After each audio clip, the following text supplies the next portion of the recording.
Picture this: the sun dips below the horizon, and instead of a peaceful nightfall, a chilling darkness creeps in, wrapping the world in its eerie embrace. The only thing standing between you and the lurking dangers of the wild is a sturdy, locked wooden door. In the Middle Ages, the night was a kingdom of its own, but tonight, we are guiding you toward the warm glow of a sanctuary waiting just ahead. If you enjoy uncovering the cozy realities of the past, please take a moment to like and subscribe. And before we unlatch the door, I'd love to know, where are you listening from tonight, and what time is it in your part of the world? Let's settle in, leave the dark forest behind, and find our place by the fire. Welcome to Sleeping Scribe, where calming history stories help you unwind and gently fall asleep. Tonight, we journey back to the 14th century to discover the true experience of the medieval inn, beginning our adventure on the lonely, darkening road. The transition from day to night in the medieval world is not merely a shift in light, it is a fundamental change in the state of the world itself. As you travel along the rutted path, the sun dips below the jagged line of the distant trees. The temperature does not just fall, it plunges. You can feel the cold wrapping around your cloak, seeking out any gap in the wool to bite at your skin. The golden hour fades rapidly into the blue hour, and then the gray wash of twilight surrenders to a heavy, suffocating blackness. For the medieval traveler, the concept of shutting out the night was a spiritual necessity as much as a physical one. There was a deep, pervasive fear of the dark. It was believed that when the light of God receded, the dominion of other, less holy things began. This fear was codified in the rhythm of the towns and villages you might have passed miles back. Across the valley, you might hear the faint, haunting toll of a bell. This is the curfew bell. The word comes from the French phrase couvre-feu, which translates literally to cover fire. It was a signal to every household to dampen their hearths and cover the embers with ash to prevent house fires while they slept. But it was also a signal to the world that the day was done. Gates were shutting, doors were bolting. If you were not inside the city walls when that bell finished tolling, you were legally and physically stranded. You are not near a city now. You are deep in the woods, on a track that is laughably called the King's Highway.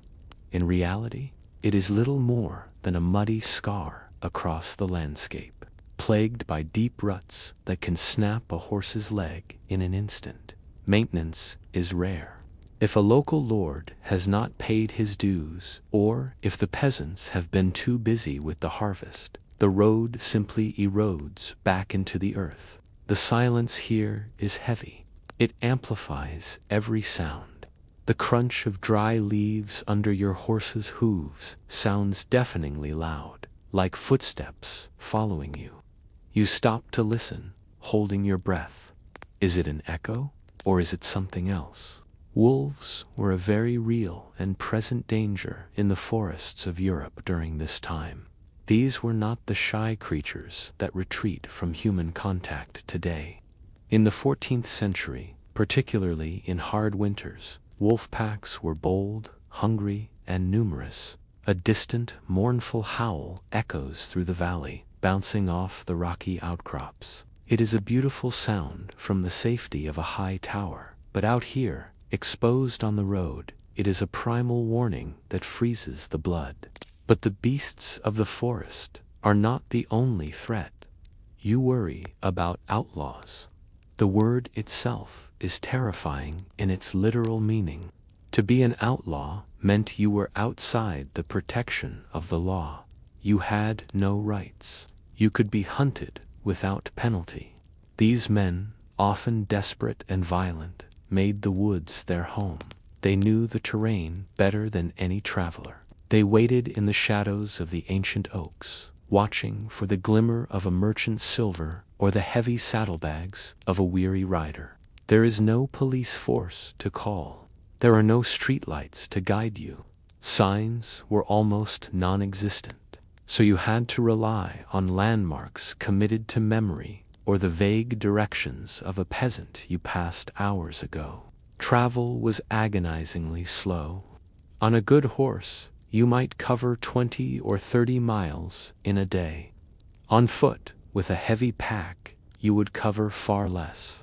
As the light fails, your pace slows to a crawl.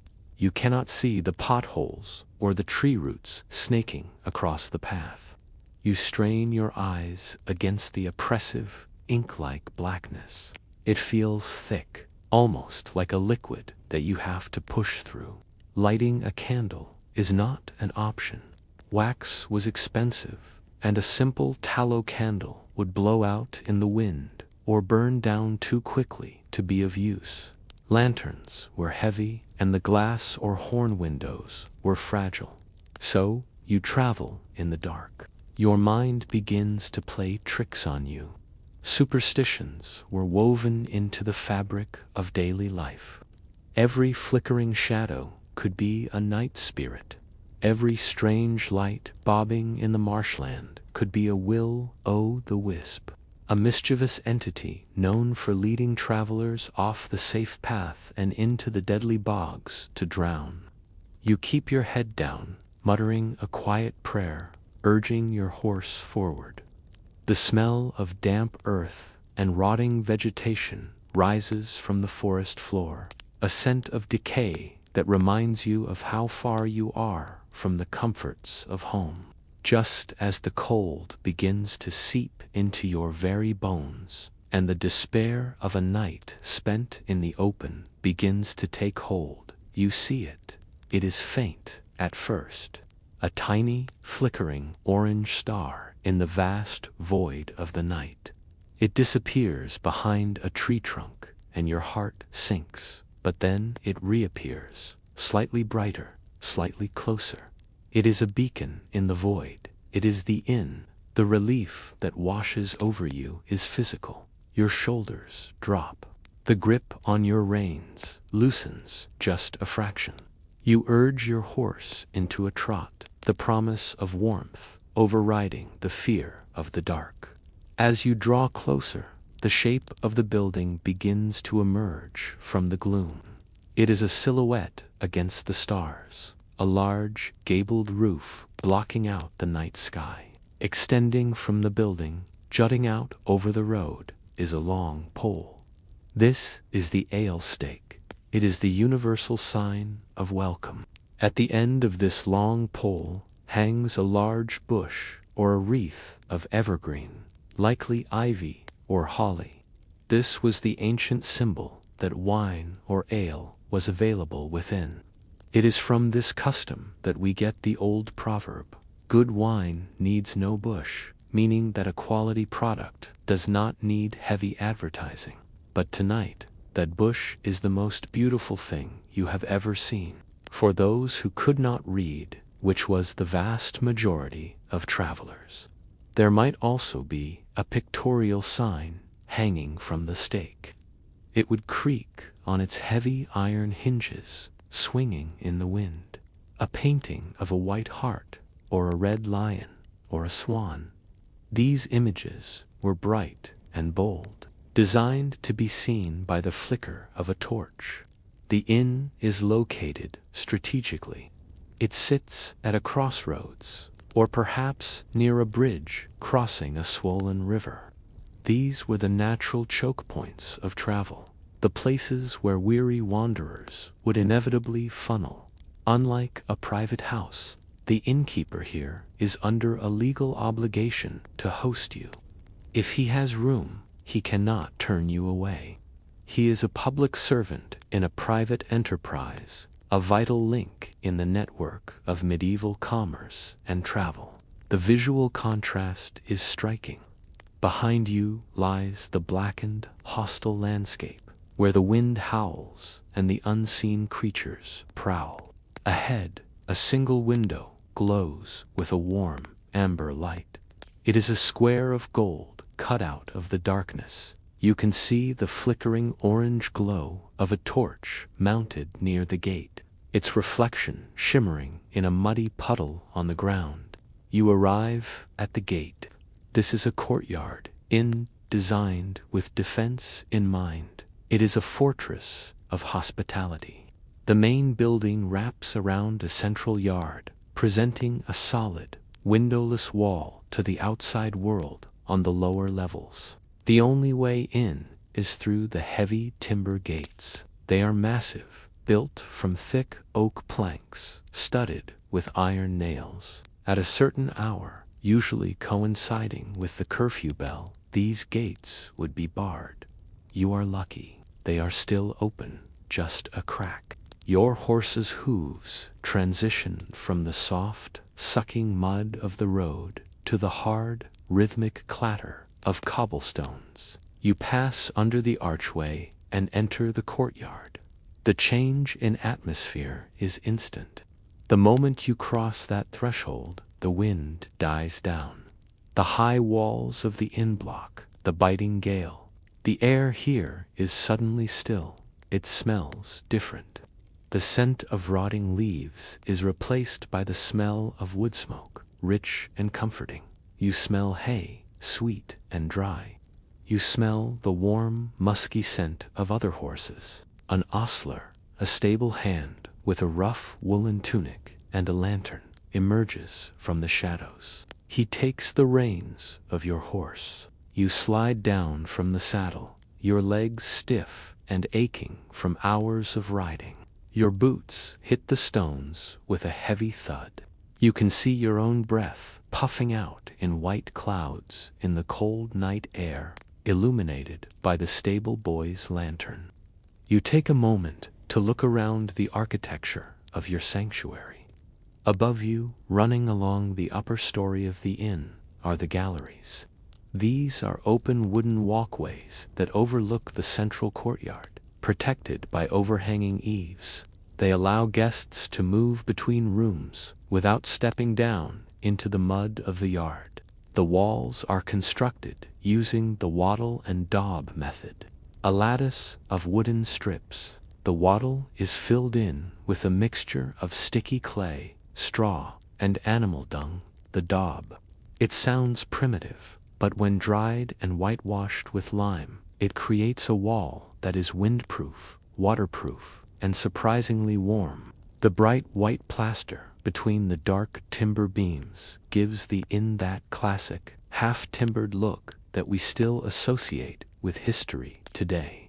To your left are the stables. In the medieval inn, animals and humans lived in much closer proximity than we are used to.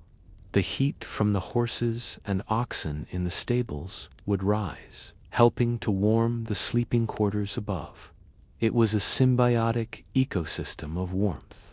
The roof is steep and thatched with thick bundles of reed or straw.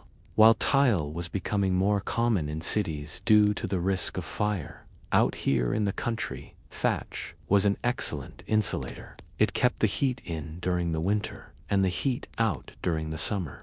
The windows are small. Glass was an incredible luxury, far too expensive for a roadside inn. Instead, the small openings are covered with oiled cloth or thin sheets of translucent animal horns. They let in a little light, but their main job is to keep out the draft. You walk across the courtyard toward the main door of the inn. The building feels solid, ancient, and protective. It has stood here for generations, welcoming thousands of travelers just like you. The heavy oak beams, polished by years of touch and blackened by soot, feel like the bones of a great beast that has curled up to protect you. You can hear sounds bleeding through the walls now. Laughter, a sudden shout, the low rumble of many conversations merging into a comforting hum. It stands in such stark contrast to the silence of the forest that it feels almost overwhelming. You reach the door. It is low, Medieval doorways were often shorter, partly because people were slightly smaller, but mainly to conserve heat.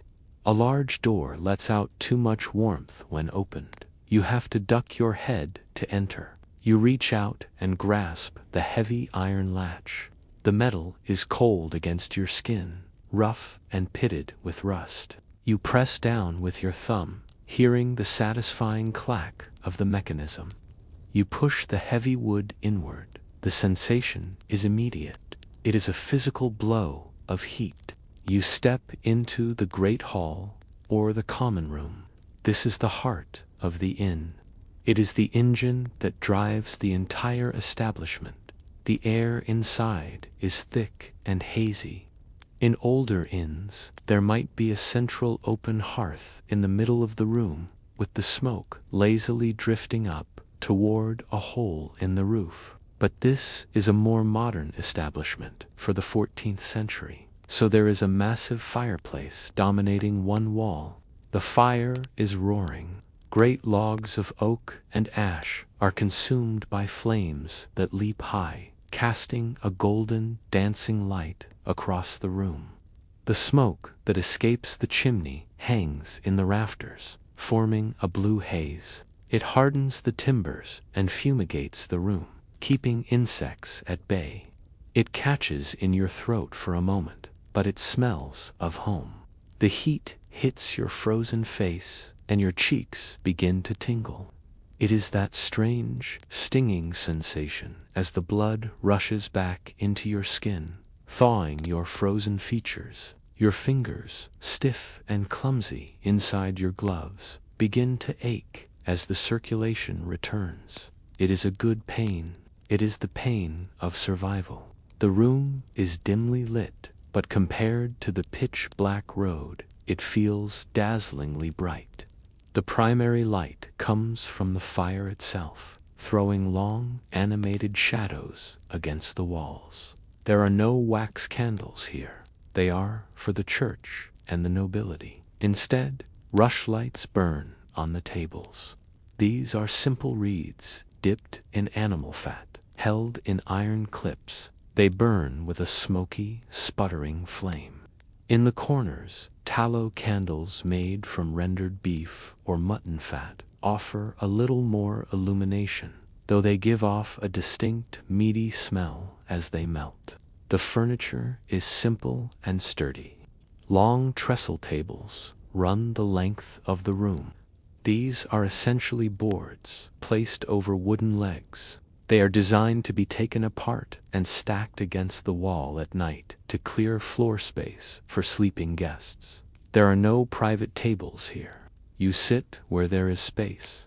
The medieval inn was a forcefully communal experience. You squeeze onto a bench next to a merchant from York or a pilgrim on their way to Canterbury. Near the fire, the prime real estate is occupied by a piece of furniture called a settle.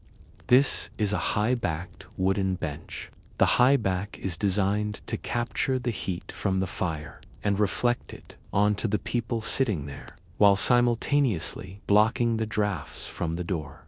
It is the coveted spot, the warmest place in the house. Dogs are everywhere. Turnspit dogs, bred to run in wheels that turn the roasting meat, rest near the hearth. Hunting hounds belonging to a traveling night's sleep under the tables, twitching in their dreams. The walls are covered in painted cloths or rough tapestries. These are not just for decoration. They act as another layer of insulation, stopping the cold air from radiating off the stone or plaster walls. The ceiling is low and blackened with decades of soot. It feels cozy, like being inside a burrow. The floor is strewn with fresh rushes, green and springy. Mixed in with the rushes are herbs like meadowsweet, lavender, and sage. As people walk, crushing the herbs underfoot, they release a sweet, pleasant aroma that helps to mask the less pleasant smells of unwashed bodies and muddy boots. The aroma of food hits you next.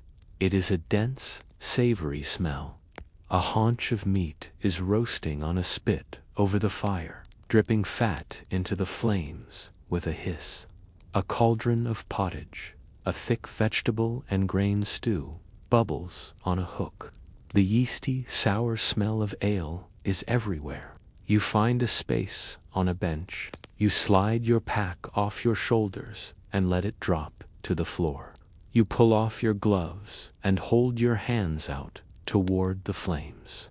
The golden light illuminates the faces around you. Some are laughing, their faces flushed with drink and heat. Others are quiet, staring into the fire, lost in their own thoughts. But everyone shares the same look in their eyes. It is the look of relief. The road has been defeated for another day. The night has been shut out. You are safe. While we warm our hands by this roaring fire and the smell of roasting meat fills the air, I'm curious. Is there a specific era of history or a particular ancient place you'd love for us to visit in a future story? Perhaps a bustling Roman villa or a quiet Viking longhouse. Let me know in the comments, and we might just travel there together next time. For now, let the heat soak into you. The danger is behind you. The dark forest is just a memory. Here, there is only the fire, the company, and the promise of a rest. The warmth of the fire has begun to thaw your frozen limbs, and the sensory shock of entering the common room has settled into a comfortable, buzzing reality. You are no longer a solitary traveler battling the elements on a dark road. You have become part of a temporary community, a gathering of souls brought together by the necessity of shelter. But this sanctuary is not without its rules, and it is not without its ruler. Before you can truly settle in, you must deal with the authority of the house. Your eyes are drawn to the figure moving through the crowd with a practiced, authoritative air. This is the innkeeper, the host. In the 14th century, the innkeeper was a figure of immense significance. He was not merely a business owner. He was a gatekeeper, a banker, and at times, a localized force of law and order. You watch him approach a group of new arrivals. He is a stout man, wearing a clean linen apron over his wool tunic. But the most important detail of his attire hangs at his belt. A heavy ring of iron keys jingles with every step he takes. These keys are the symbols of his power. They unlock the pantry, the cellar, the strongbox, and the private chambers. In a world where theft was rampant and policing was scarce, the man who held the keys held the trust of everyone under his roof. He greets you with a face that is a professional mask of welcoming sternness. He is assessing you. He looks at your boots, your cloak, the quality of the pack you dropped on the floor. He is determining if you are a vagabond who might steal the silverware or a reputable traveler who can pay their way. This scrutiny is born of necessity. Under the law, the innkeeper was strictly liable for the goods of his guests. If your horse was stolen from his stables, or your coin purse cut while you slept under his roof, he was often legally responsible to reimburse you. Therefore, a good innkeeper had to be a judge of character first, and a server of ale second.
But the host is not the only power here.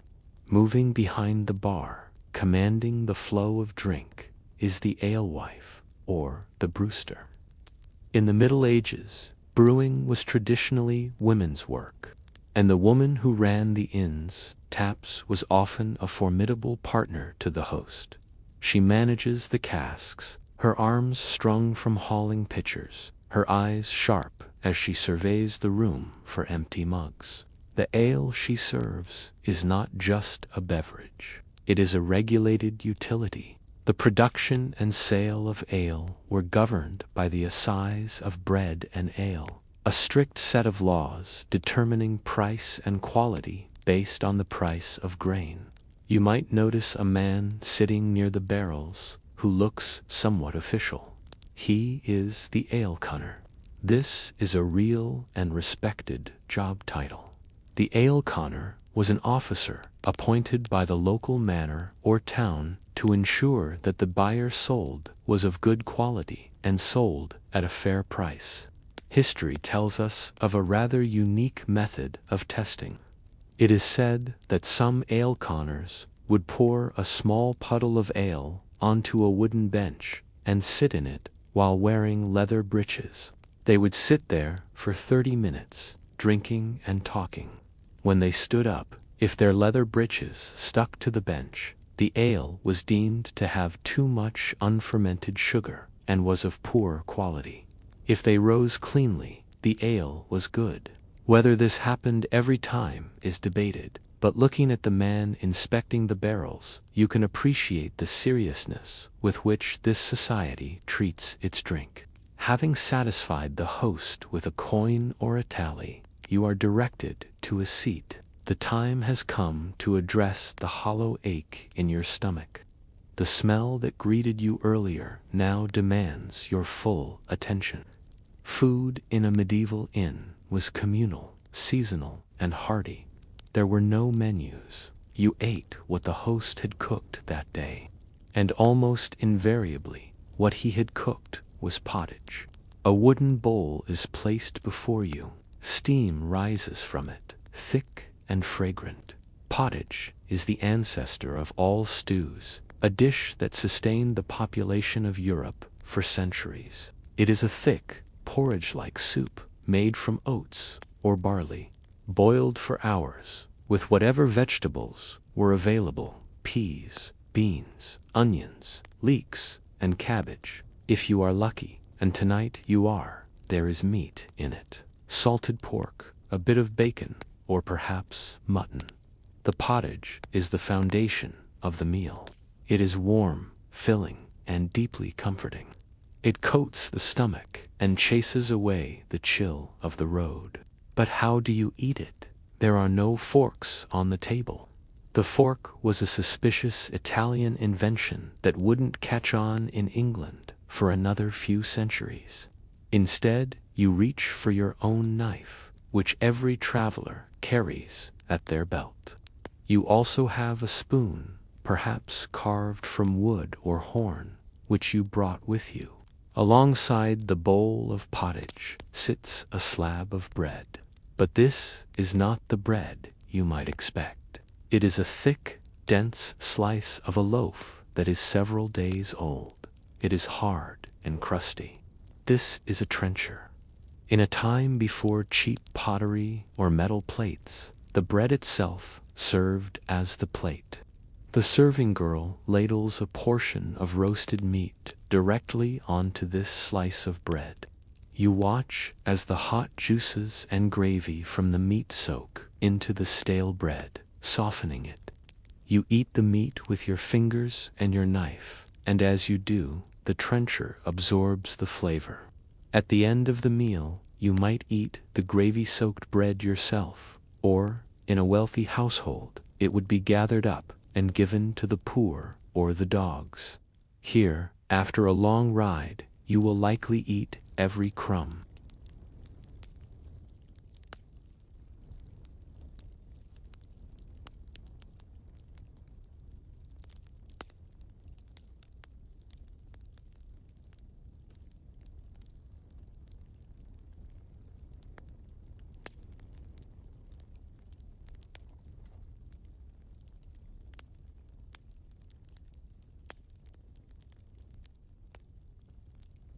This is not the strong beer of modern pubs. It is often small beer, a drink with a very low alcohol content that was consumed by everyone, even children, simply for hydration. It is served in a method. If the inn is prosperous, it might be made of pewter, cool and smooth against your lips. But more likely, it is a blackjack, a large jug made of stiff leather, lined with tar or pitch to make it waterproof. It has a distinct smell, a mix of leather and resin that mingles with the yeasty aroma of the drink. The dining experience is intimate. You are sharing a bench, and often sharing a bowl or a cup with a stranger. The concept of personal space is different here. You dip your spoon into the communal vessel. You pass the blackjack to your neighbor. This enforced closeness breaks down barriers. As the food fills bellies and the ale loosens tongues, the silence of the weary traveler is replaced by the hum of conversation. This brings us to the true function of the medieval inn. It is not just a place to sleep and eat. It is the information hub of the era. It is the medieval internet. In a world without newspapers, radios, or telephones, news traveled at the speed of a horse, and the inn was where the horses stopped. As you look around the room, you realize you are sitting in the center of a vast, invisible web of information. The room is a cross-section of society. Over in the corner, near the warmest part of the hearth, sits a group of merchants. They are dressed in fine wool, dyed in rich colors, blues and deep reds. They are talking about the price of wool in Flanders, about the safety of the trade routes, about the taxes being levied by the king. If you listen closely, you can learn which roads to avoid and which markets are booming. Next to them sits a pilgrim. Pilgrimage was the tourism of the Middle Ages, and pilgrims were the ultimate travelers.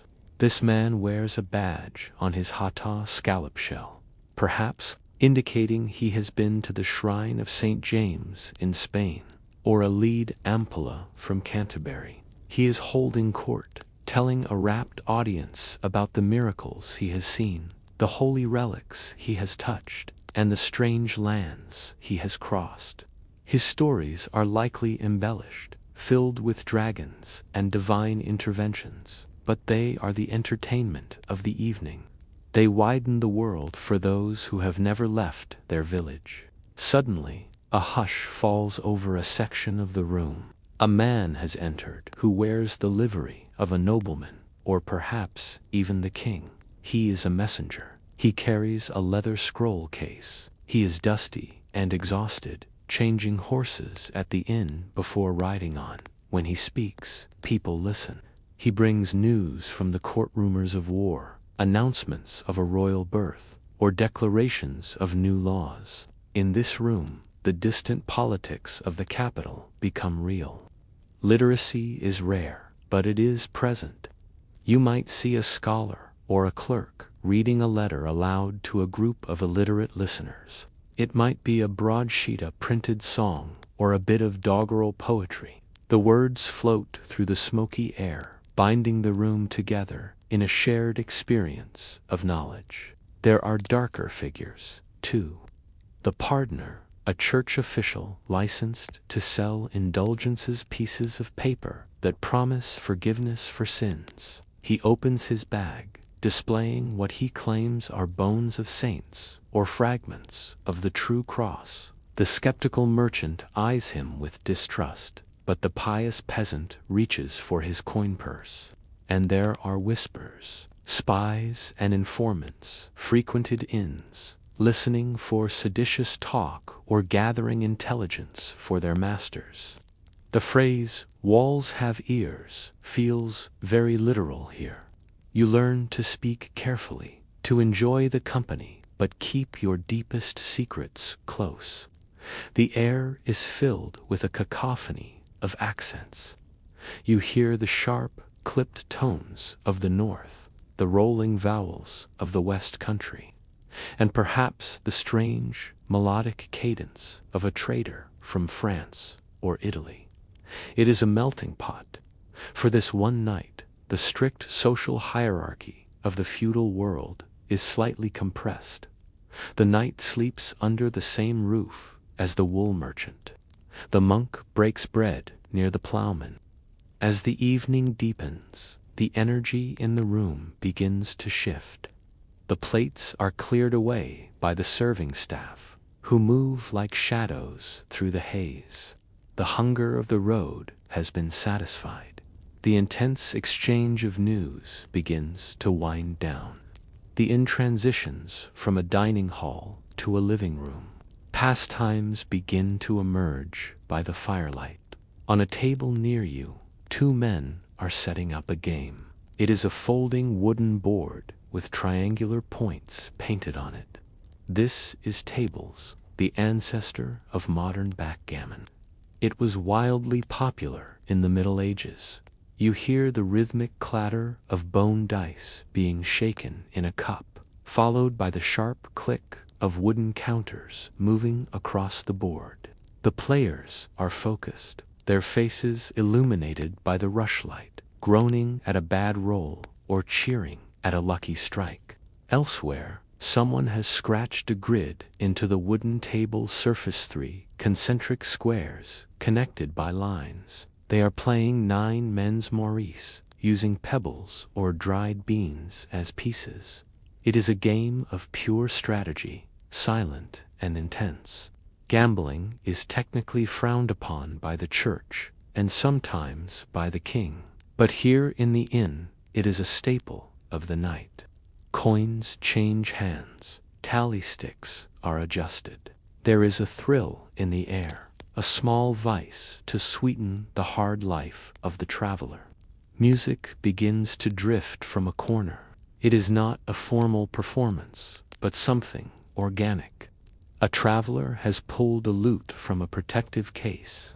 It is a pear-shaped instrument with a bent neck, delicate and beautiful. He strums a chord, the sound bright and metallic. He begins to sing a ballady song of lost love, or a bawdy tune about a miller and his wife. Others join in on the chorus. A tin whistle or a wooden pipe adds a high, trilling melody. The music softens the edges of the room. It weaves between the conversations, binding the disparate groups into a single, contented whole. Riddles are exchanged. I have a mouth, but cannot speak. I have a bed, but cannot sleep. What am I? A river. Laughter ripples through the group. Storytelling is the primary form of entertainment. A gray-bearded man begins a tale of King Arthur and his knights, his voice rising and falling with the drama of the narrative. The listeners lean in, their tired faces slack with imagination. But slowly, the day takes its toll. The ale, the food, and the heat of the fire begin to work their magic. The adrenaline of the road fades, replaced by a heavy, irresistible drowsiness. You find yourself engaging in the oldest pastime of all, fire gazing. You stare into the great hearth. The logs have burned down to a glowing bed of embers, pulsing with a deep volcanic red. Occasional blue flames lick along the underside of a charred oak beam. The movement of the fire is hypnotic. It occupies the eyes, but rests the mind. You watch the sparks rise up the chimney, joining the stars outside. The conversation in the room drops in volume. The shouts and laughter fade into a low, murmuring hum. It is a comforting white noise. The sharp clack of the dice becomes less frequent. The lute player strums slower, softer chords. The innkeeper moves through the room, checking the candles. He pinches out the expensive tallow dips, leaving only the cheaper rushlights burning. The shadows lengthen. The corners of the room are reclaimed by the darkness, drawing the remaining guests closer to the central hearth. You see heads nodding. A drover has fallen asleep where he sits, his chin resting on his chest, a soft snore escaping his lips. The dogs by the fire are deep in slumber, chasing dream rabbits with twitching paws. The innkeeper catches your eye and nods toward the stairs. It is a silent signal. The inn is winding down. The chaotic energy of arrival and the bustle of the meal have passed. The medieval internet is logging off. The sanctuary has done its work. It has fed you, warmed you, and informed you. Now it offers its final gift, rest. You stand up, your body heavy and relaxed. The wooden bench scrapes softly against the floor. You look back at the room one last time.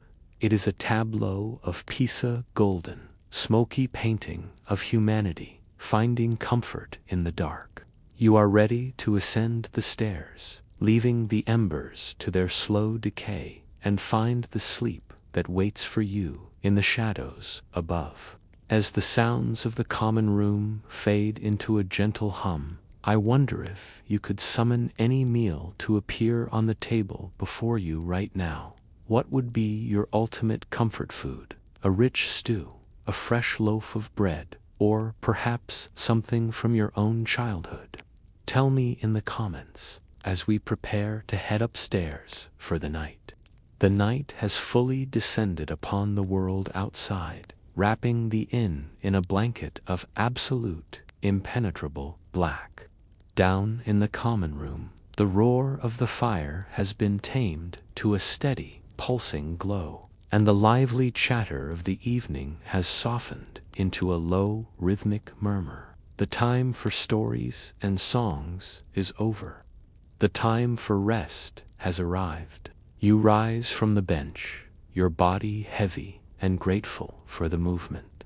The innkeeper, seeing your intent, nods and gestures toward the corner of the hall where a narrow door stands slightly ajar.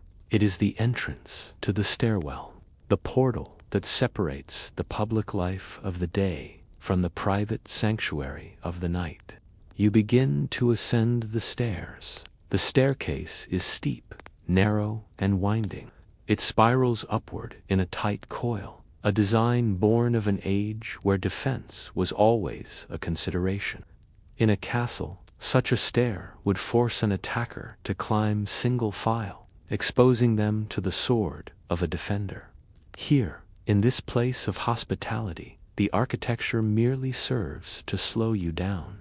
It forces you to be mindful of each step, to feel the solid, worn oak beneath your boots.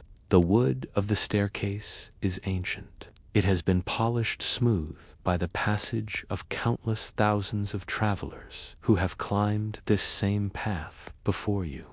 As you place your weight on a step, the timber groans. It is a deep, resonant creak, the sound of the building settling into the night. It is not a frightening sound.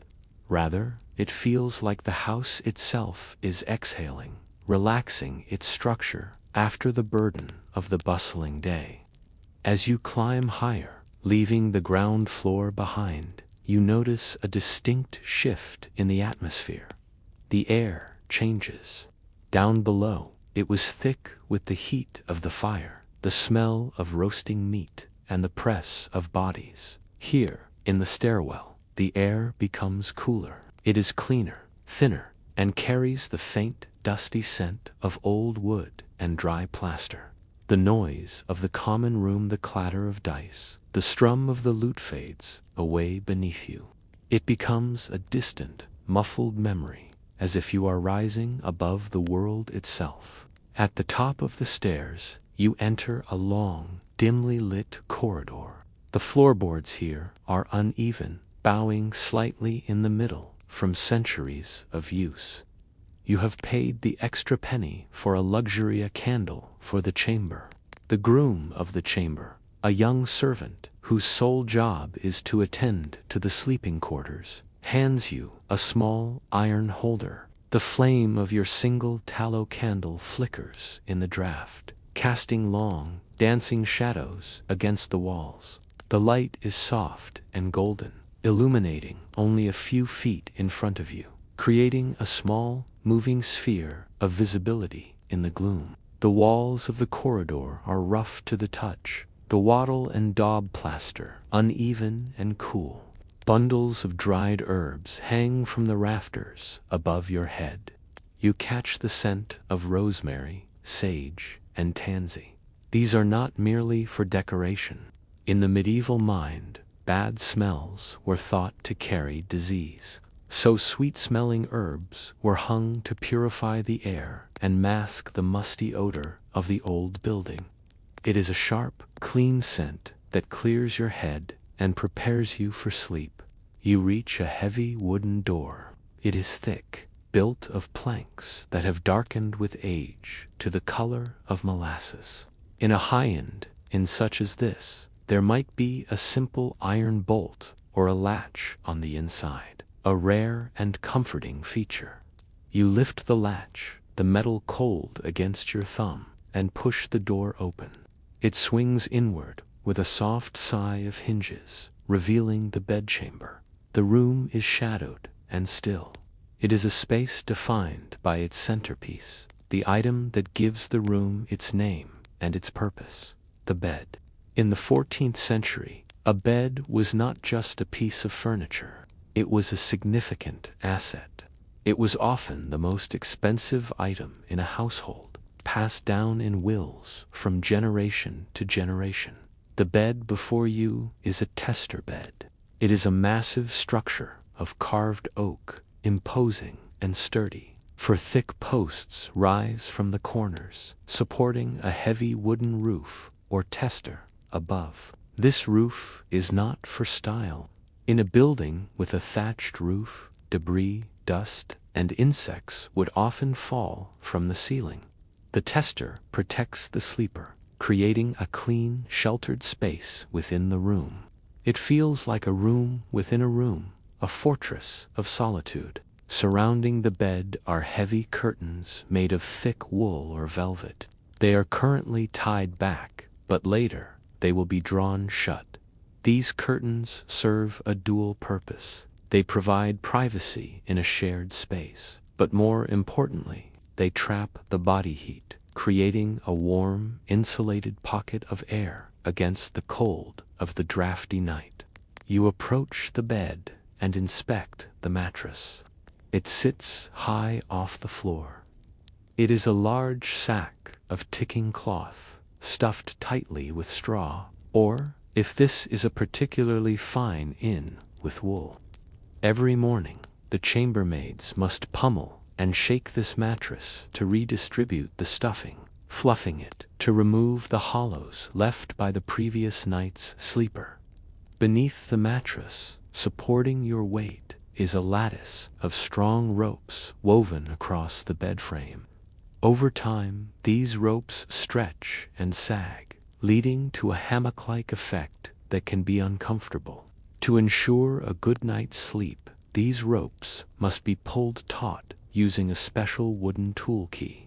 This is the origin of the phrase "sleep tight," a literal instruction to ensure the ropes are tense and supportive. Over the mattress lies a sheet of linen. To our modern eyes, this might seem standard, but in the Middle Ages, linen was a sign of civilization, made from the fibers of the flax plant, processed through a long, arduous cycle of rotting, beating, and spinning. Linen was prized for its coolness and its ability to be washed. It feels smooth and cool against your hand, a stark contrast to the scratchy wool of your riding cloak. At the foot of the bed stands a large wooden chest. This is where you will store your travel gear. It is packed with dried lavender and wormwood, herbs known to deter moths and fleas. You open the lid, and the scent of the lavender wafts up, a calming, floral note that speaks of domestic order and cleanliness. The windows of the chamber are small openings in the thick wall. There is no glass here. Instead, heavy wooden shutters are thrown wide open to air the room out during the day. But now, you must close them. You reach out and pull the shutters in. They meet with a solid thud, blocking out the night sky and the wind. You slide the wooden bar across them, sealing yourself inside. The room is now a sealed box, protected from the elements. But you notice other beds in the room. There is a smaller, lower bed on wheels tucked underneath the main bed. This is the truckle bed, or trundle bed. It is designed to be pulled out at night for servants, children, or travelers of lower status. And indeed, looking at the size of the main bed, you realize it is vast. This brings us to a reality of medieval travel that requires a shift in perspective: the bedfellow. In the modern world, we prize privacy above all else. To share a bed with a stranger would be unthinkable. But in the medieval world, solitude was a luxury, and often a danger. To be alone was to be vulnerable. To be alone was to be cold. Travelers often shared beds. The famous Great Bed of Ware, a historical artifact from a slightly later period, was renowned because it could sleep 12 people at once. While this bed is not quite that large, it is expected that you might not sleep alone. This was not a chaotic free-for-all. There was a strict, unspoken etiquette to sharing a bed, codified in manners books by scholars like Erasmus. It was a civilized arrangement based on mutual respect and the need for rest. The rules were simple but rigid. You were to lie still. You were not to toss and turn, disturbing your bedfellow. You were to keep your own side of the bed. You were not to pull the blankets entirely to yourself. And, perhaps most importantly, you were to ensure your feet were clean before getting under the covers. As you prepare for sleep, you remove your outer garments. Most people in this era slept naked, or perhaps in a simple linen shift. This was a matter of hygiene. It allowed your day clothes, which you had worn on the muddy, sweaty road, to air out overnight. You might put on a nightcap, a close-fitting linen or wool hat that tied under the chin. Heat is lost through the head, and in a room where the temperature might drop to near freezing, the nightcap was an essential tool for survival. You place your most valuable possessions, your coin purse, and your small eating knife under the pillow. This was standard practice, a final layer of security. The pillow itself is stuffed with goose feathers, a soft, sinking luxury that cradles your head. If a stranger enters the room to share the bed, there is a polite nod, a quiet greeting. God give you a good night. There is a sense of camaraderie in this. You are both travelers. You have both survived the road. You are both seeking the same respite. There is a piece of the inn, a legal concept that imposed strict, heavy penalties for any violence committed within these walls. The inn is a neutral ground, a sanctuary where the conflicts of the road are suspended. You slide into the bed. The ropes are tight and supportive. The mattress is thick and yields to your weight without sagging. The linen sheet is cool for a moment, but quickly warms to your skin. You pull the heavy woolen coverlets up to your chin. These blankets are thick, woven from the heavy fleece of sheep that graze on wind-swept hills. They have a weight to them, a heavy, pressing comfort that makes you feel swaddled and secure. The warmth of the bed is immediate. If there is another sleeper, you feel their radiant heat, a shared furnace that battles the chill of the room. It is a human connection, stripped of pretense, simply to living beings, finding warmth in the dark. You reach out and extinguish the candle. The darkness that follows is absolute. It is not the gray, ambient darkness of the modern city, where streetlights and light pollution always leave a faint glow. This is the heavy, velvety blackness of the pre-industrial night. You hold your hand up in front of your face, and you cannot see it. You are floating in a void of comfort. The silence is equally profound. There is no hum of a refrigerator, no distant roar of traffic, no drone of an airplane overhead. The world outside has stopped. You lie there, listening. You hear the rhythmic breathing of the other sleepers in the room, a soft, collective respiration. You hear the wind buffeting gently against the shutters, a sound that only emphasizes how safe you are inside. You hear the settling of the timbers, the ancient wood ticking as it cools. In the distance, outside the inn, you might hear the faint cry of the watchman. In the towns and larger villages, men were paid to walk the streets at night, carrying lanterns and checking that doors were locked and fires were dampened. 3 of the clock, and all is well. His voice might drift through the shutters, thin and distant. It is a reassurance. Someone is awake so that you may sleep. Your mind begins to drift. In the medieval era, sleep was often segmented. People would sleep for 4 hours, the first sleep, and then wake for an hour or so in the middle of the night.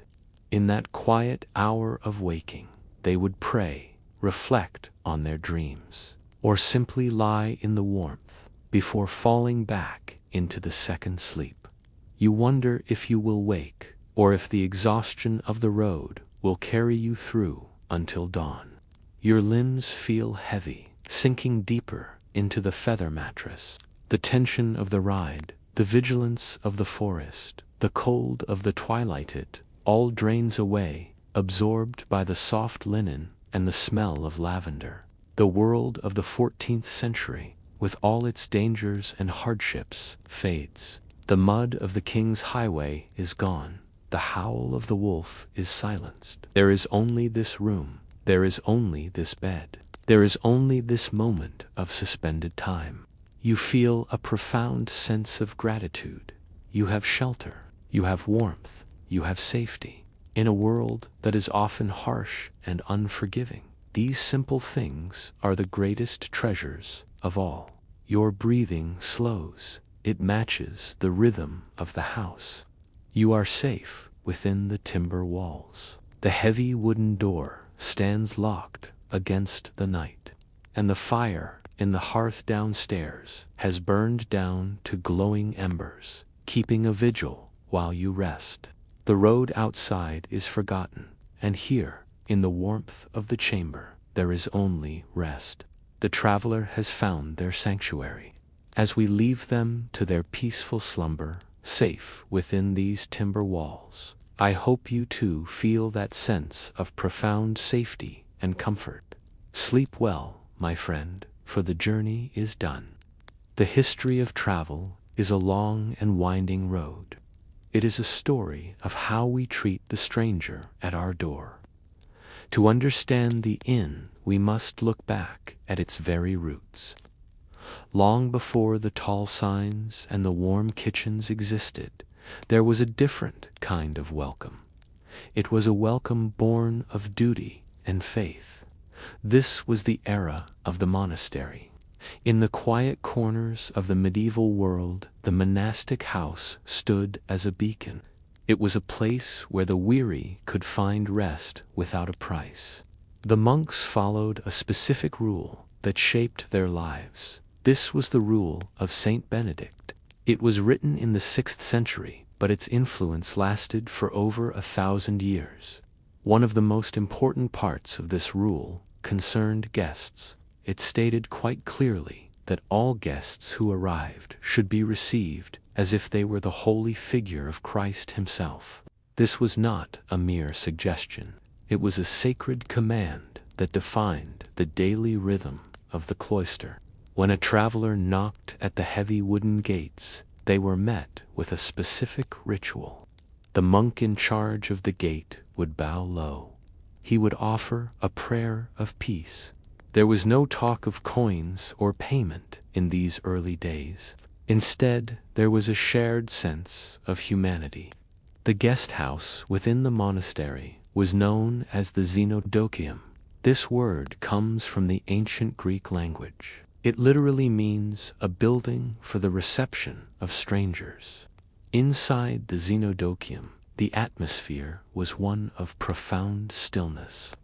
The stone corridors were cool even in the heat of the summer. You might hear the distant sound of the monks chanting their prayers. The music would rise and fall like the tide against the shore. It was a sound designed to calm the spirit and focus the mind. For a traveler who had spent weeks on a dangerous road, this silence was a gift. It was a chance to leave the worries of the world behind for a few hours. The accommodations were very simple. Most guests slept in a large hall on straw pallets. The straw was fresh and clean, but it was not soft like the beds of later centuries. A simple woolen blanket was provided for warmth. There was a sense of equality in these halls. A poor pilgrim might sleep right next to a merchant or a minor noble.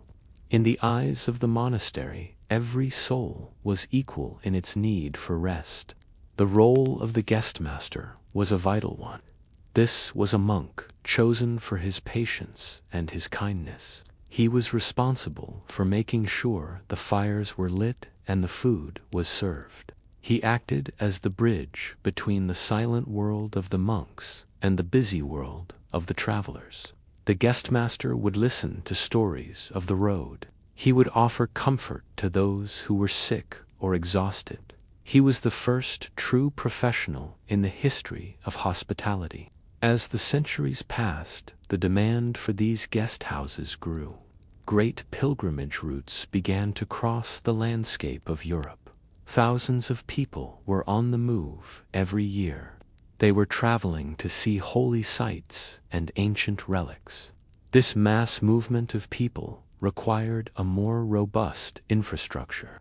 The monasteries expanded their guest houses. They built larger kitchens and more stable barns, but the core mission remained the same.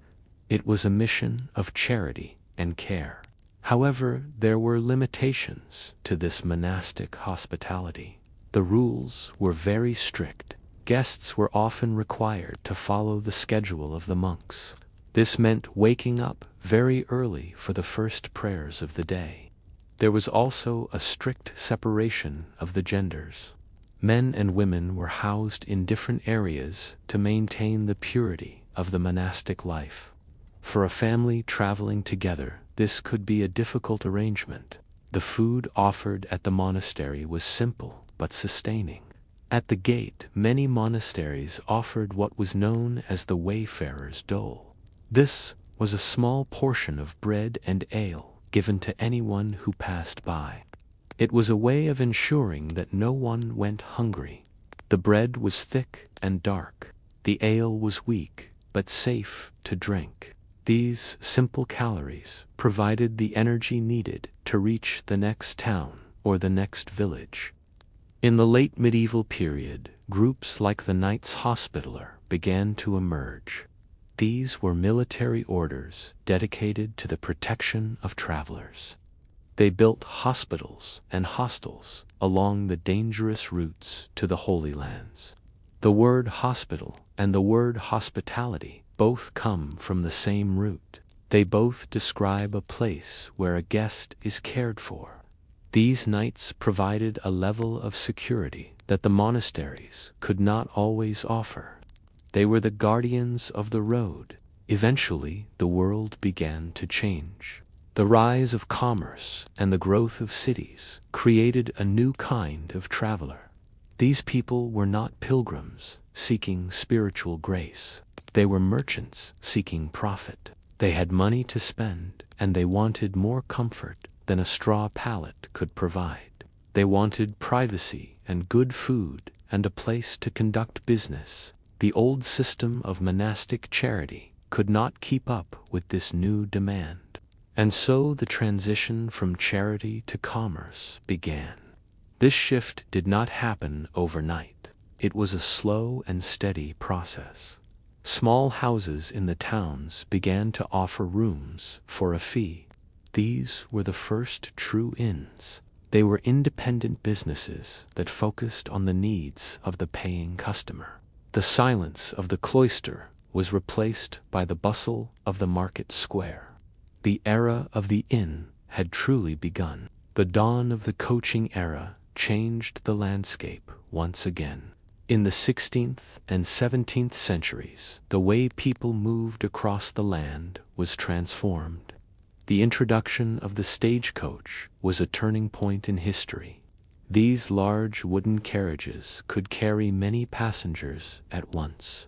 They were heavy and they moved slowly at first, but they allowed people to travel much further than they ever could on foot. A stagecoach required a very specific kind of support system. The horses that pulled the coach could only run for a certain distance before they became exhausted.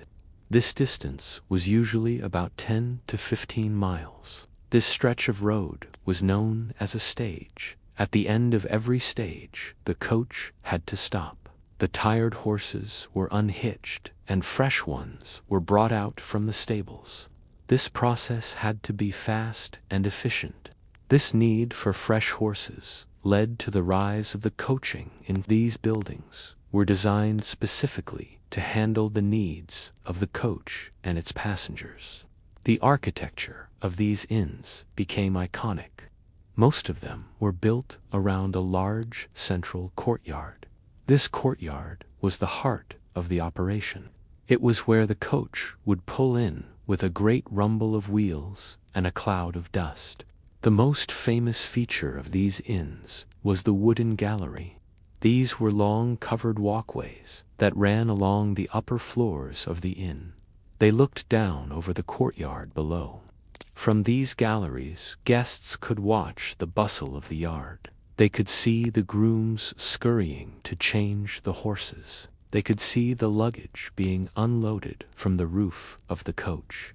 The gallery was a place to observe the world without being part of the chaos. As travel became more common, the government began to take notice. New laws were passed to regulate and license these establishments. This was done to ensure the safety of the public. An innkeeper had to prove they were a person of good character. They had to keep their buildings in good repair. The era of the unregulated alehouse was coming to an end. The inn was now a formal part of the social and legal structure. Inside, the coaching in the rooms began to change as well. In the old days, everyone ate and slept in the same large hall. But now the guests were divided by their ability to pay. The wealthy could afford private parlors. These were quiet rooms with their own fireplaces and fine furniture.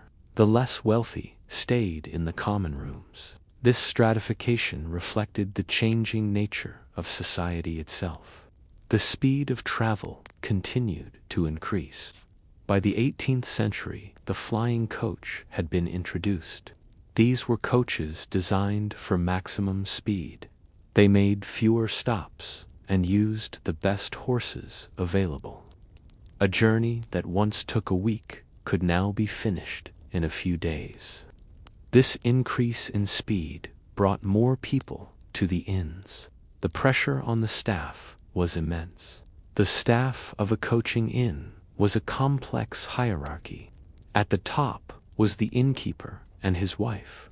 Below them were the chambermaids who kept the rooms clean. There were the waiters who served the food in the dining halls. And then there were the grooms and the ostlers in the yard. The ostlers were the men who looked after the horses. Their work was hard and dirty, but it was essential for the movement of the mail and the passengers.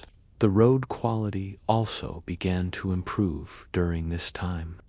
The creation of turnpike trusts allowed for better maintenance of the main routes. Travelers were charged a toll to use these roads. The money was used to fill in potholes and level the surface. A smoother road meant a faster journey. It also meant less wear and tear on the coaches.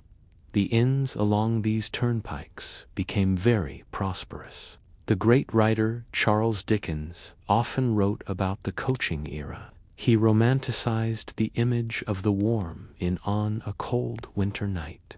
He described the glowing fires and the heavy curtains. He wrote about the smell of roasting meat and the sound of laughter in the bar. For Dickens, the inn was a symbol of English comfort and hospitality. His stories helped to create the legend of the coaching inn that we still recognize today. But this romantic image often hid a gritty reality. Travel was still a difficult and often dangerous business. The coaches could overturn on sharp bends. The roads could become impassable in heavy rain, and there was always the threat of highwaymen waiting in the shadows. The inn was a sanctuary, but the journey between the inns was a challenge. And so the coaching inn became the center of the community. It was the place where the news arrived. It was the place where the mail was dropped off. It was the place where people from all walks of life crossed paths. But as the 19th century approached, a new invention was about to change everything. The sound of the coach horn would soon be replaced by the whistle of the steam engine. Before we move into the modern age, we must pause to consider the legends. The history of the inn is not just about buildings and horses. It is about the stories that were told within their walls. Some inns became famous because of the people who stayed there. Others became legends because of the writers who immortalized them in ink. These literary inns are a vital part of our cultural heritage.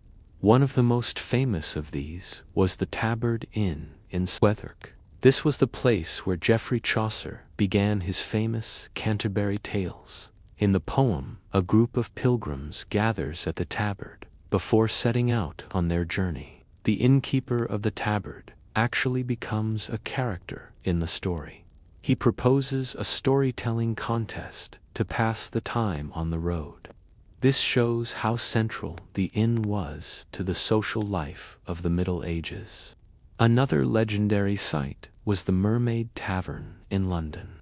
This was a place where the greatest minds of the Elizabethan age would gather. It is said that William Shakespeare and Ben Jonson spent many evenings there. They would sit in the flickering candlelight and debate the nature of art and life. The air would have been thick with the smell of wood smoke and old wine. The Mermaid was more than just a place to drink. It was a cradle of creativity. The Anchor at Bankside is another place filled with history. It stands near the site of the old Globe Theatre. From its windows, people watched the Great Fire of London as it swept through the city.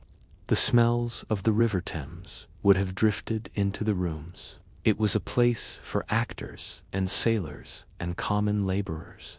Each of these people left a little bit of their history in the floorboards. In some parts of the country, the inns were more mysterious. Along the coast, there were many smugglers' inns. These buildings often had hidden rooms known as priest holes. They had secret tunnels that led down to the sea. The Jamaica Inn in Cornwall is perhaps the most famous example. It was made legendary by the novel by Daphne du Maurier. It was a dark and lonely place where men dealt in stolen goods under the cover of the mist. The legends of the highwaymen are also tied to the inn. Famous outlaws like Dick Turpin were said to have stayed at specific houses along the Great North Road.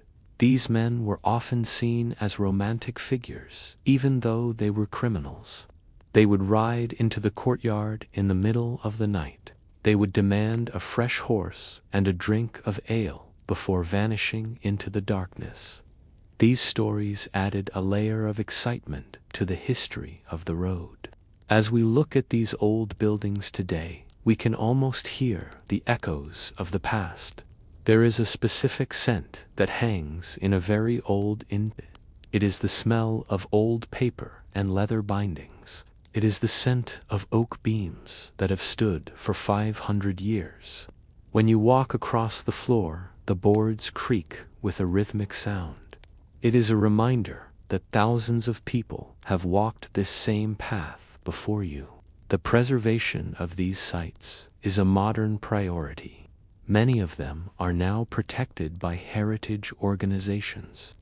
We recognize that they are not just businesses. They are vessels of human history. They tell us how our ancestors lived and what they valued. The cozy atmosphere that Dickens described is something we still seek out today. We want to feel connected to that long line of travelers. But what about the rules that govern these places? The inn was not a place of lawless chaos. It was a highly structured environment. The laws of the house were designed to keep order and ensure fairness. To understand the life of the inn, we must look at the dry statutes and the legal scrolls of the past. This is the foundation upon which the hospitality industry was built. One of the most important pieces of legislation was the Licensing Act of 1552. This law required all alehouses and inns to be licensed by local magistrates. The goal was to reduce the amount of public drunkenness and disorder. A man could not simply open a shop and sell beer. He had to prove he was a person of good standing. This created a level of professional pride among innkeepers. The decisions about licenses were made at the quarter sessions. These were local courts that met 4 times a year. Imagine a room filled with the smell of dust and old wool. The magistrates would sit behind heavy oak tables. They would listen to reports about which inns were well run and which were causing trouble. If an innkeeper allowed unlawful games, like dice or cards, he might lose his license. The law was a constant presence in the background of the tavern. There were also strict rules about when an inn could be open. Sunday observance was very important in the centuries following the Reformation. Inns were often required to close during the hours of church services. This was a way of ensuring that people focused on their spiritual duties rather than their social lives. The Tippling Act was another law designed to stop people from spending too much time and money in the alehouse. The government also regulated the way alcohol was sold. Standardized measures were introduced to protect the consumer. You could no longer just pour a random amount of ale into a mug. The containers had to be marked with official stamps to show they held a full pint or a full quart. These inspection marks were a sign of the state's growing power. Even the simple act of drinking a beer was governed by the law. The signs that hung outside the inns were also subject to regulation. Because many people could not read the signs, used images to identify the house. A sign might show a golden lion, or a white hart, or a pair of crossed keys. These signs were often very large and heavy. The law required them to be hung safely so they would not fall on the heads of passers-by. A falling sign was a serious legal liability for the innkeeper. It is also important to understand the difference between the various types of houses. In the eyes of the law, an inn was different from a tavern. An inn was legally required to provide lodging and stabling for travelers. A tavern was a place that primarily sold wine to local residents. An alehouse was a smaller establishment that sold beer and ale. Each had its own set of rules and its own social status. One unique legal concept was the innkeeper's lien. This gave the innkeeper the right to hold a guest's luggage if they did not pay their bill. This was a vital protection in a time when travelers might disappear into the night. It shows that the relationship between the guest and the host was a formal contract. There were rights and responsibilities on both sides. The legal structure of the inn provided a sense of order in a changing world. It ensured that the guest was safe and the host was paid. It also helped to standardize the experience of travel.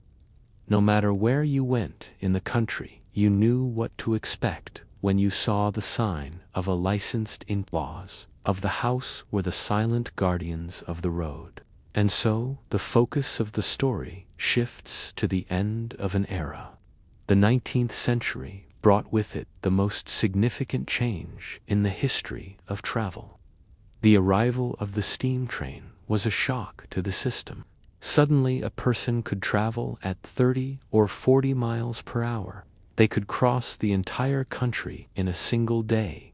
The slow and rhythmic world of the stagecoach was destroyed almost overnight. The impact on the coaching inns was devastating.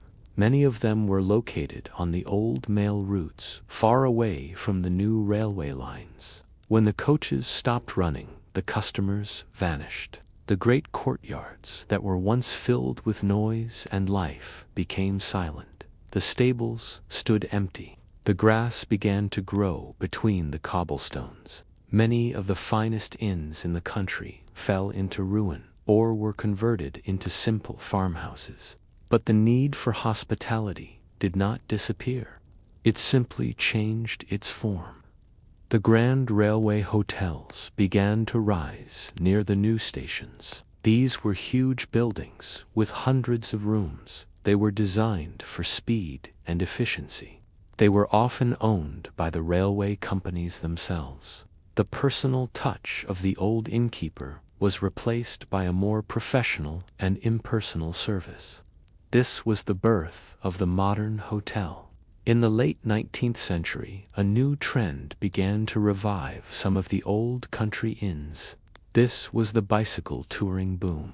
Thousands of people began to explore the countryside on two wheels. They looked for the quiet roads that the trains had bypassed.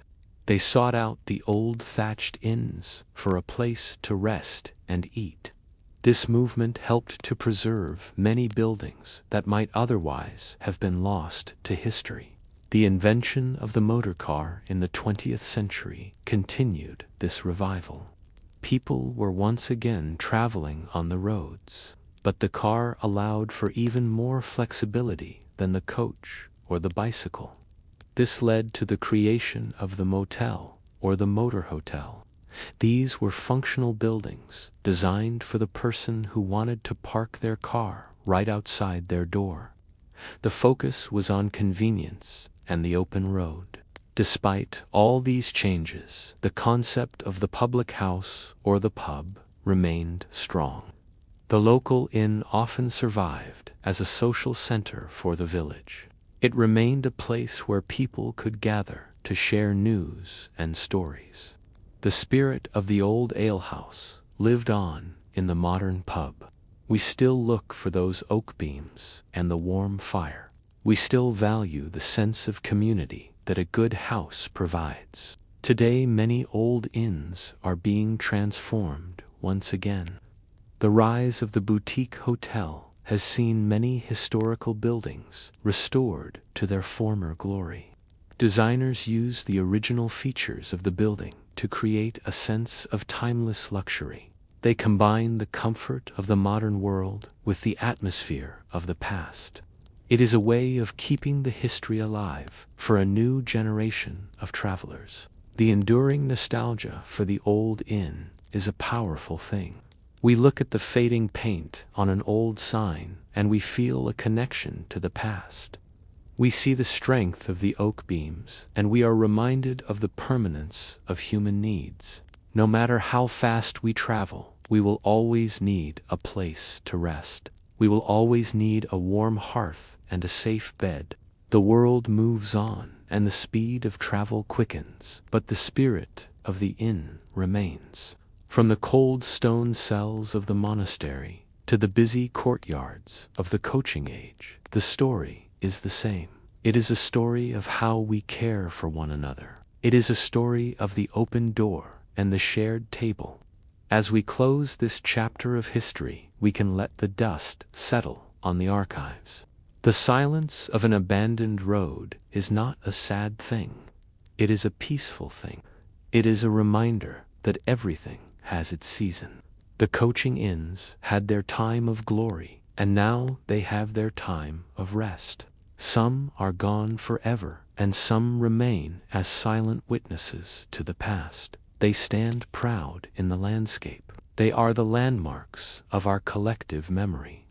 As the sun sets on the history of the inn, we can appreciate the journey we have taken.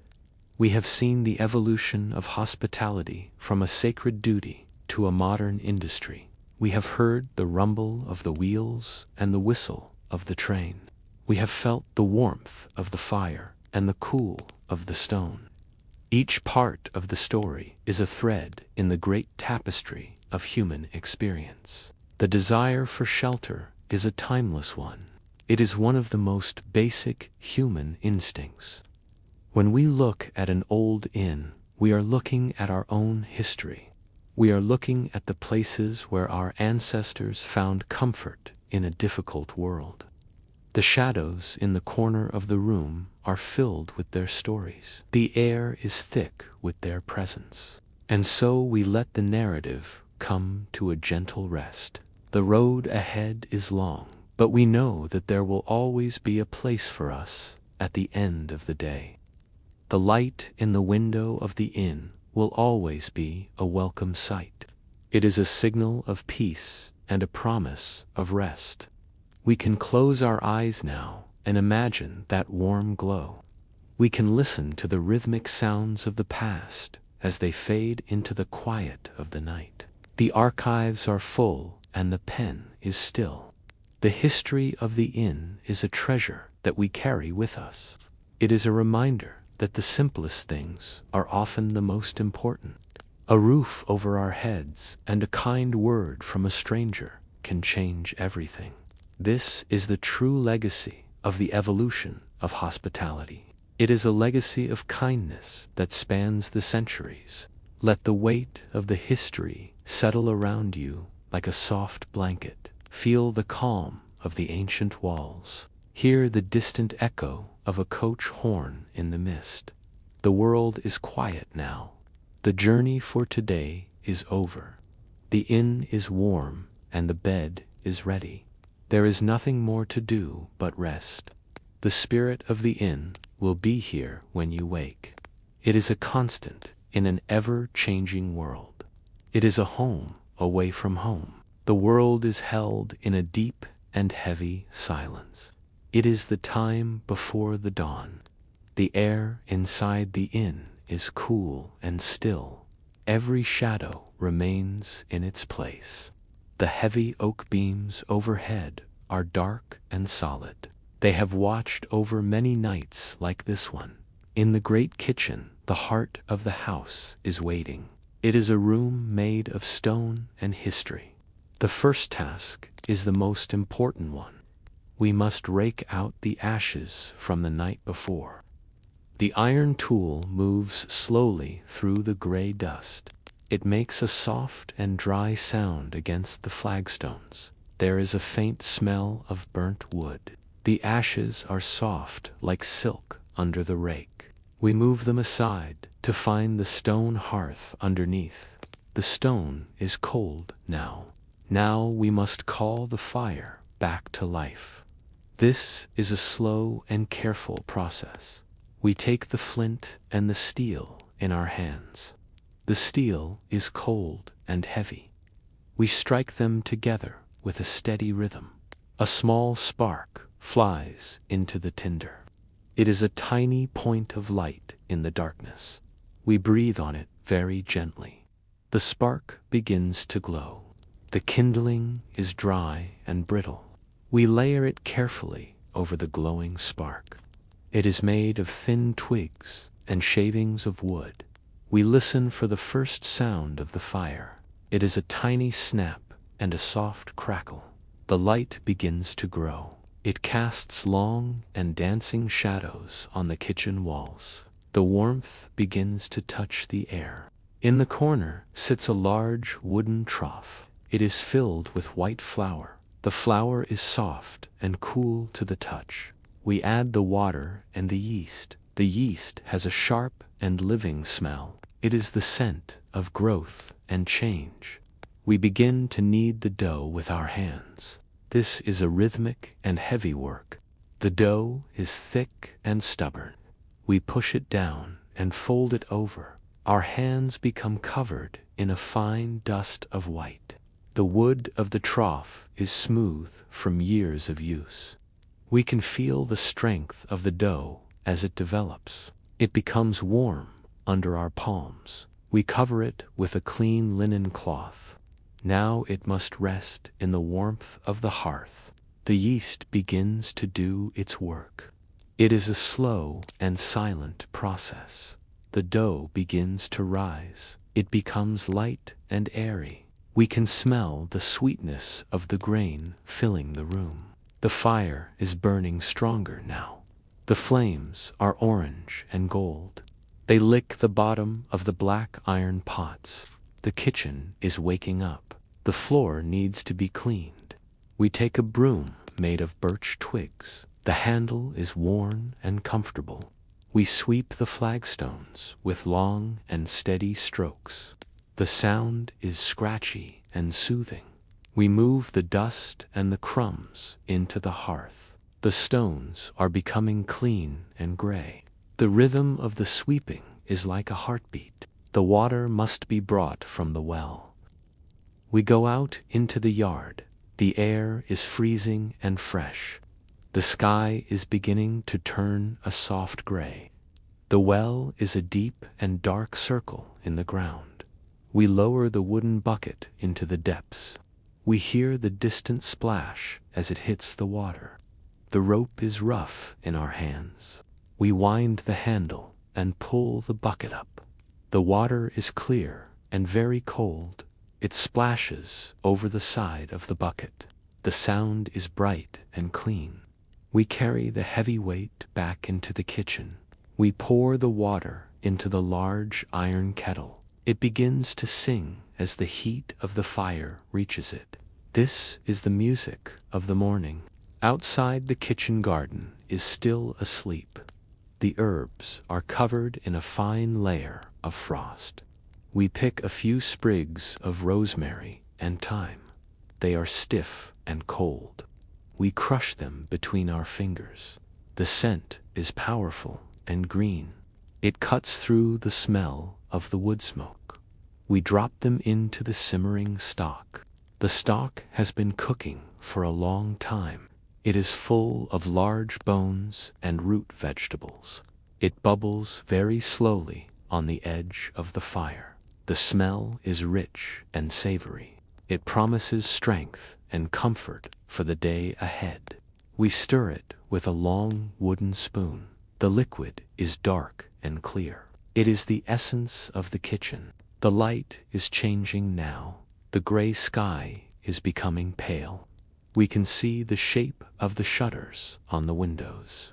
The light comes through the cracks in thin and straight lines. It shows the dust motes dancing in the air. The house is still quiet, but it is ready. The morning routine is a cycle that never fails. We move now toward the brewing shed. This is a place of steam and deep aromas.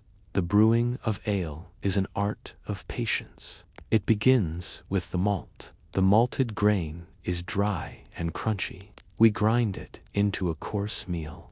The smell of the dry grain is like the sun on a wheat field. It is a golden and dusty scent.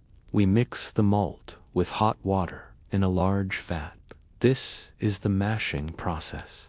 The water must not be too hot or too cold. We stir the heavy mixture with a large paddle. The steam rises in thick clouds. It carries the sweet and cloying smell of the wort. The air in the shed becomes warm and damp. It feels heavy on the skin. The wort is the liquid that will become ale. It is thick and dark, like syrup. We let it sit so the sugars can be drawn from the grain. This is a time of waiting. We can hear the steady drip of water from the roof. The heat of the fire beneath the vat is a constant presence. The world outside is far away. We drain the liquid into a boiling copper. The leftover grain is known as the grout. It is steaming and sweet. We will give it to the pigs in the yard later. Nothing is wasted in the inn. We add the herbs and the hops to the boiling liquid. These will give the ale its bitterness and its life. The smell changes from sweet to sharp. The boiling wort creates a rhythmic sound. It is a steady and low bubbling. We watch the foam rise and fall. The copper is bright and reflects the light of the lamps. We move with slow and deliberate actions. In the brewhouse, there is no need for hurry. The ale will take as long as it needs. After the boil, we move the liquid to the open fermentation vats. This is where the magic happens. We add the yeast and wait. The yeast begins to eat the sugars. It creates tiny bubbles of air. The surface of the vat becomes covered in a thick and creamy foam. This is the barm. We will skim it off to use for the next batch of bread. The fermentation makes a very soft sound. It is like 1,000 tiny sighs. We can feel the energy of the living yeast. The air in the room is sharp and tingly. We must be careful not to disturb the vats. The process is delicate. It requires a steady temperature and a quiet environment. The cellar is the final home for the ale. It is a place deep under the earth. The walls are made of cold stone. The floor is made of packed dirt. The temperature here never changes. It is always cool and damp. The air smells of earth and old wood. It is a place of profound peace. We store the ale in large wooden barrels. These barrels are made by the cooper. They are held together by iron hoops. We knock on the side of a barrel. The sound is hollow and deep. It tells us how much liquid is inside. We check the bung in the top of the barrel. It is a simple wooden stopper wrapped in linen. It keeps the air out and the life in. The ale must age in the darkness. It sits in long rows on wooden racks. Condensation drips from the stone ceiling. The sound of a single drop hitting the floor is loud in the silence. They will wait for weeks or months. They will wait for weeks or months. Time is the most important ingredient in the cellar. We climb the stairs back to the light. We move across the yard to the stables. This is a different world. It is a world of animals and leather. The smell is pungent and warm. It is the scent of hay and horses and old oil. The stable is a long building with many stalls. Each stall is a private home for a horse. The horses are waking up. We can hear them moving in the straw. The straw is yellow and dry. It makes a rustling sound as the heavy animals shift their weight. We hear the low and rhythmic crunching of oats. The horses eat with a steady focus. Their breath comes out in soft clouds of steam. We take a curry comb and a brush. We begin to groom the first horse. The comb moves in circular motions over the flank. It pulls out the dust and the loose hair. The horse leans into the pressure. It is a quiet and meditative task. We can feel the warmth of the animal through the brush. The muscles are hard and strong under the skin. The rhythmic sound of the brush is soothing. We move from the shoulder to the back. We use a softer brush for the legs and the face. The horse stands very still. Its eyes are large and calm. We can see our own reflection in the dark pupils. There is a deep bond of trust in this quiet moment. In the corner of the stable is the tack room. This is where the harness and the saddles are kept. The smell of leather is very strong here. It is a rich and comforting scent. We take a piece of cloth and some saddle soap. We begin to clean a harness. The leather is smooth and cool under our fingers. We rub the soap into the surface. The leather becomes dark and supple. We follow it with a coat of oil. The oil is thick and golden. It protects the leather from the rain and the mud of the road. We move the cloth in steady circles. The buckles and the bits clink together with a metallic sound. It is the sound of the road. A blacksmith is working in the yard. He is shoeing a horse. The fire in his forge is bright and hot. He hammers the orange iron on the anvil. The sound is a clear and ringing note. It echoes off the walls of the inn. He fits the shoe to the hoof with careful precision. The smell of burnt horn fills the air for a moment. The horse lifts its foot for the smith. It knows the routine. The hammer strikes the iron nails with a sharp and steady beat. The shoe is tight and secure. The horse stamps its foot on the ground. The sound is solid and strong. It is ready for the long miles ahead. The blacksmith wipes his brow and moves to the next animal. We look at the building itself. We focus on the materials that hold it together. The oak timbers are massive and dark. They were shaped by hand with an AIDs. You can see the marks of the tool in the wood. The grain of the oak is deep and complex. It looks like a map of the forest. The wood is hard as iron. The walls are made of wattle and daub. This is a mixture of mud and straw and dung. It is packed into a frame of woven branches. It is a humble material, but it is strong. We touch the surface of the wall. It is rough and uneven. It feels like the earth itself. The walls are thick and they keep out the wind. A layer of lime wash is applied to the outside. It is a bright and chalky white. It protects the daub from the rain. In the sun, the walls seem to glow. We can see the brush strokes in the dried lime. It is a simple and honest finish. It has been used for hundreds of years. The roof is made of thick thatch. It is a layer of reeds and straw. The thatch is over a foot deep. It is a heavy blanket that keeps the heat inside.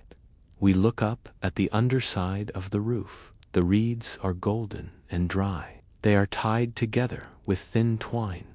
The smell of the dry straw is like a summer afternoon. The foundations are made of large gray stones. They are sunk deep into the ground. These stones carry the weight of the whole house. They are cold and damp. Moss grows in the cracks between the stones. It is soft and green like velvet. The stone is ancient and unchanging. It provides a solid base for the life of the inn. The building is held together with wooden pegs. These are known as trunnels. They are driven through the joints in the oak frame. As the wood dries, the pegs become even tighter. There are very few iron nails here. The house is a living puzzle of wood and stone. It moves and groans with the wind, but it never breaks. The floorboards under our feet are wide and thick. They are made of elm or oak. They are not perfectly flat. They have been worn down by the feet of thousands of guests. The wood is smooth and polished. In some places there are knots in the grain. These knots are hard and dark. They tell the story of the tree. Outside, the rain begins to fall. We hear it hitting the thatch. The sound is a soft and steady drumming. It is a muffled sound that makes the inside feel even safer. The water runs off the roof and into the yard. It splashes on the stones. The sound is rhythmic and constant. It is the music of the shelter. We move into the winter season. The world outside the inn is changing. The colors are fading to gray and white. The first snow begins to fall. It is a silent and graceful movement. The flakes are large and soft. They settle on the thatch and the windowsills. The sound of the world is dampened by the snow. The yard is covered in a white blanket. The tracks of the horses are deep and clear. The water in the bucket has turned to ice. It is a thin and clear sheet on the surface. We break the ice with a heavy stone. The sound is sharp like glass. The water underneath is dark and freezing. Inside the inn, we prepare for the cold. We put draft excluders at the bottom of the heavy doors. These are long bags filled with sand or wool. They stop the icy wind from creeping into the rooms. We hang heavy tapestries on the walls. These thick cloths provide an extra layer of insulation. They are colorful and soft. The fire in the hearth is the center of the world. We keep it burning all day and all night. The logs are thick and heavy. We use oak and ash because they burn slow and hot. The embers are a deep and glowing red. They look like a city of light in the heart of the fire. The warmth, we roast chestnuts on a flat piece of iron. We hear them pop as the heat reaches the center. The smell is sweet and nutty. We roast apples on strings in front of the flames. The juice drips onto the stones and silos. The air is filled with the scent of winter fruit and wood smoke. It is the most comforting smell in the world. The sun sets very early in the winter. The golden light of the afternoon disappears. The world outside becomes blue and then black. We light the candles and the oil lamps. The light is soft and flickering. It creates a warm glow that reaches into every corner. The room is bathed in a golden hue. The snow continues to fall. It piles up against the doors. The inn is isolated from the rest of the world. There is no one on the road. There is no sound but the crackle of the fire. We feel a sense of absolute protection. The thick walls and the heavy roof are our guardians. We are safe in the heart of the house. Everything in the room is still. The shadows move slowly on the ceiling. The wood of the chairs is smooth and warm. The wool of our blankets is thick and heavy. We can feel the weight of the night settling over us. It is a time for rest and reflection. The frantic energy of the harvest is gone. Now there is only the quiet of the winter. The fire burns low but steady. It watches over the room like a silent friend. The embers pulse with a soft light. The air is warm and perfectly still. We listen to the silence of the snow. It is a silence that covers everything. It brings a peace that is deep and lasting. The world is at rest. The inn stands, as it always has. It is a keeper of warmth in the quiet night. It is a vessel of safety and comfort. We look at the familiar shapes of the room. We see the curve of the hearth and the grain of the beams. These things are constant. They do not change with the seasons or the years. Thank you for journeying with me to this place of rest. I hope you are feeling heavy and warm. I hope your mind is quiet and your heart is still. The story of the inn is a story of the hearth. It is a story of the light in the darkness. We have found that light together. Now it is time to let it guide you into sleep. The fire is fading to a soft glow. The room is dim and peaceful. You are safe in the arms of the old house. The snow will keep the world away. There is nothing to worry about. There is nothing to do.